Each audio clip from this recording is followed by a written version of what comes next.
Lucas capítulo 11. O poder de Jesus para expulsar demônios. 14. Jesus estava expulsando de certo homem um demônio que não o deixava falar. Quando o demônio saiu, o homem começou a falar. A multidão ficou admirada. 15. Mas alguns disseram: é Beelzebul, o chefe dos demônios, que dá poder a este homem para expulsar demônios. 16. Outros, querendo conseguir alguma prova contra Jesus, pediam que ele fizesse um milagre para mostrar que o seu poder vinha de Deus. 17. Mas Jesus, conhecendo os pensamentos deles, disse: o país que se divide em grupos que lutam entre si certamente será destruído. A família que se divide em grupos que lutam entre si também será destruída. 18. Se o reino de Satanás tem grupos que lutam entre si, como continuará a existir? Vocês dizem que é Beelzebul que me dá poder para expulsar demônios. 19. Mas, se é assim, quem dá aos seguidores de vocês o poder para expulsar demônios? Assim, os seus próprios seguidores provam que vocês estão completamente enganados. 20. Na verdade é pelo poder de Deus que eu expulso demônios, e isso prova que o reino de Deus já chegou até vocês. 21. Quando um homem forte e bem armado guarda a sua própria casa, tudo o que ele tem está seguro. 22. Mas, quando um homem mais forte o ataca e vence, leva todas as armas em que o outro confiava e reparte tudo o que tomou dele. 23. Quem não é a meu favor é contra mim, e quem não me ajuda a juntar está espalhando. A volta do espírito mau. 24. Jesus continuou: quando um espírito mau sai de alguém, anda por lugares sem água, procurando onde descansar, mas não encontra. Então diz: vou voltar para minha casa, de onde saí. 25. Aí volta e encontra a casa varrida e arrumada. 26. Depois sai e vai buscar outros 7 espíritos piores ainda, e todos ficam morando ali. Assim a situação daquela pessoa fica pior do que antes. A verdadeira felicidade. 27. Quando Jesus acabou de dizer isso, uma mulher que estava no meio da multidão gritou para ele: como é feliz a mulher que pôs o Senhor no mundo e o amamentou. 28. Mas Jesus respondeu: mais felizes são aqueles que ouvem a mensagem de Deus e obedecem a ela. O pedido de um milagre. 29. Quando a multidão se ajuntou em volta de Jesus, ele começou a falar e disse o seguinte: como as pessoas de hoje são más. Pedem um milagre como sinal de aprovação de Deus, mas nenhum sinal lhes será dado, a não ser o milagre de Jonas. 30. Assim como o profeta Jonas foi um sinal para os moradores da cidade de Nínive, assim também o Filho do Homem será um sinal para a gente de hoje. 31. No dia do juízo a rainha de Sabá vai se levantar e acusar vocês, pois ela veio de muito longe para ouvir os sábios ensinamentos de Salomão. E eu afirmo que o que está aqui é mais importante do que Salomão. 32. No dia do juízo o povo de Nínive vai se levantar e acusar vocês porque, quando ouviram a mensagem de Jonas, eles se arrependeram dos seus pecados. E eu afirmo que o que está aqui é mais importante do que Jonas. A luz do corpo. 33. Jesus continuou: ninguém acende uma lamparina para pôr num lugar escondido ou debaixo de um cesto. Ao contrário, ela é colocada no lugar próprio, para que os que entrarem na casa possam enxergar tudo bem. 34. Os olhos são como uma luz para o corpo. Quando os olhos de você são bons, todo o seu corpo fica cheio de luz. Porém, se os seus olhos forem maus, o seu corpo ficará cheio de escuridão. 35. Portanto, tenha cuidado para que a luz que está em você não seja a escuridão. 36. Pois, se o seu corpo estiver completamente luminoso, e nenhuma parte estiver escura, então ele ficará todo cheio de luz, como acontece quando você é iluminado pelo brilho de uma lamparina. 1 Crônicas capítulo 17. A mensagem de Natã para Davi. Davi estava morando no seu palácio. Um dia ele mandou chamar o profeta Natã e disse: veja só. Eu estou aqui, morando numa casa revestida de madeira de cedro, mas a arca da aliança está guardada numa barraca. 2. Natã respondeu: faça tudo o que quiser, pois Deus está com o Senhor. 3. Mas naquela noite o Senhor disse a Natã: 4. Vai, diga ao meu servo Davi que eu mandei dizer o seguinte: você não é a pessoa que vai construir o templo em que eu vou morar. 5 Desde o tempo em que tirei o povo de Israel do Egito até hoje, eu não tenho morado em nenhum templo. Tenho sempre morado numa tenda e mudado de um lugar para outro. 6 Em todas as minhas viagens com o povo de Israel, nunca perguntei a nenhum dos líderes que escolhi por que razão eles não construíram para mim um templo revestido de cedro. 7 Portanto, diga ao meu servo Davi que eu, o Senhor Deus Todo-Poderoso, digo o seguinte: eu tirei você do trabalho de cuidar de ovelhas nos campos, para que governasse o meu povo de Israel. 8 Estive com você em todos os lugares por onde tem ido e o defendi de todos os seus inimigos conforme você foi avançando. Eu farei com que você seja famoso, tão famoso quanto os maiores líderes do mundo. 9, 10 Escolhi um lugar para o meu povo de Israel e o fiz morar ali, num lugar onde eles viverão sem nunca mais serem perseguidos. Desde que entraram nesta terra, eles têm sido atacados por povos violentos, mas isso não acontecerá mais. Prometo derrotar todos os seus inimigos e dar descendentes a você. 11 E, quando você morrer e for sepultado ao lado dos seus antepassados, eu colocarei um dos seus filhos como rei e tornarei forte o reino dele. 12 Será ele quem construirá um templo para mim, e eu farei com que os seus descendentes governem para sempre. 13 Eu serei pai dele, e ele será meu filho. Nunca retirarei dele o meu amor, como fiz com Saul, que foi rei antes de você.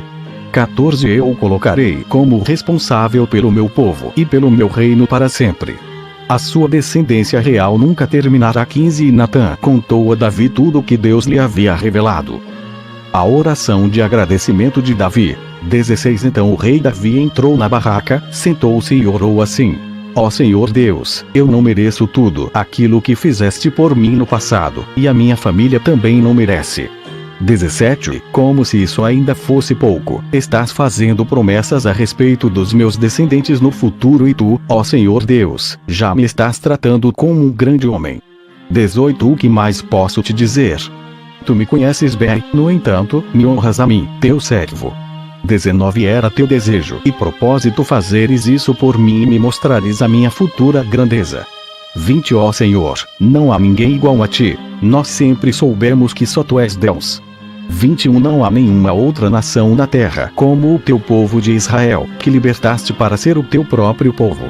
As grandes e maravilhosas coisas que fizeste por eles tornaram o teu nome famoso em todo o mundo. Tu libertaste o teu povo do Egito e expulsaste as outras nações conforme o teu povo ia avançando. 22 Tu fizeste com que o teu povo de Israel fosse teu para sempre e tu, ó Senhor, te tornaste o seu Deus.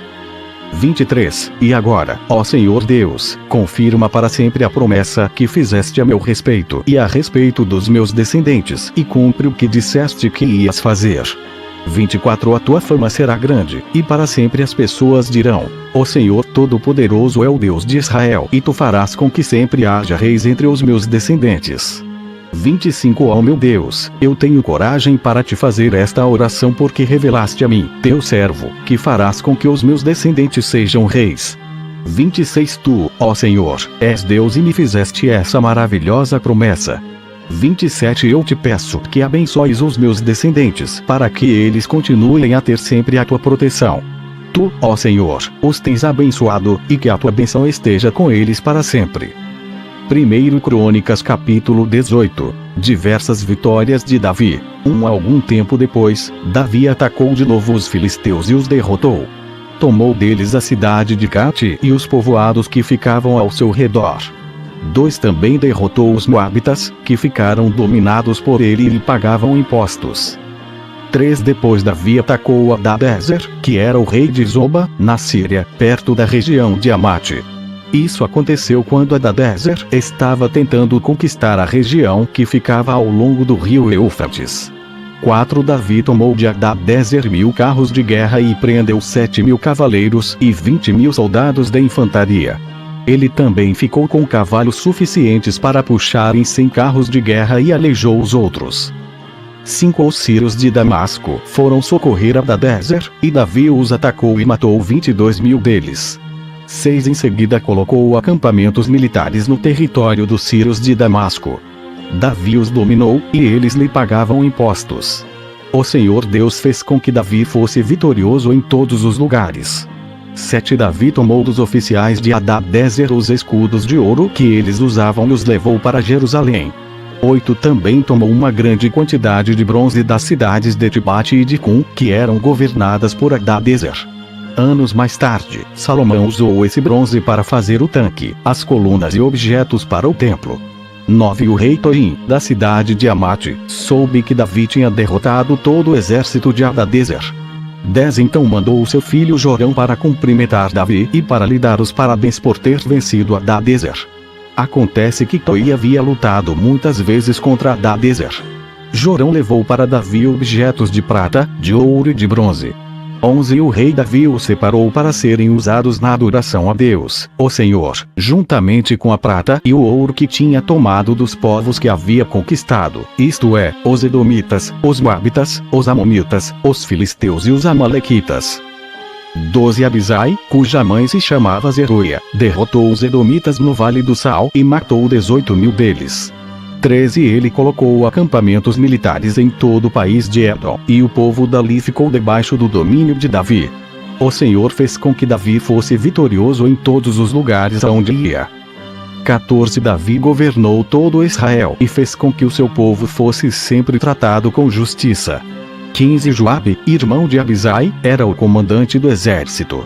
Josafá, filho de Ailud, era conselheiro do rei.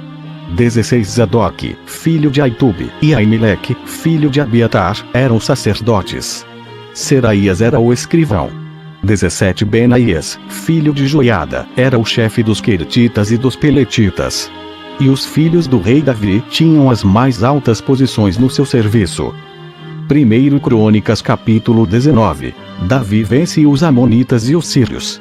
Algum tempo depois, morreu o rei Naás, do país de Amon, e o seu filho Anum se tornou rei.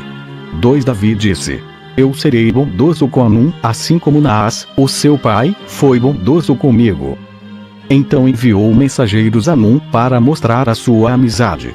Quando os mensageiros chegaram lá e visitaram o rei Anum, 3 os líderes amonitas disseram a ele: O Senhor pensa que é em honra do seu pai para mostrar amizade ao Senhor que Davi enviou estes homens? É claro que não. Ele os mandou aqui como espiões a fim de ficarem conhecendo a nossa terra, para poderem conquistá-la.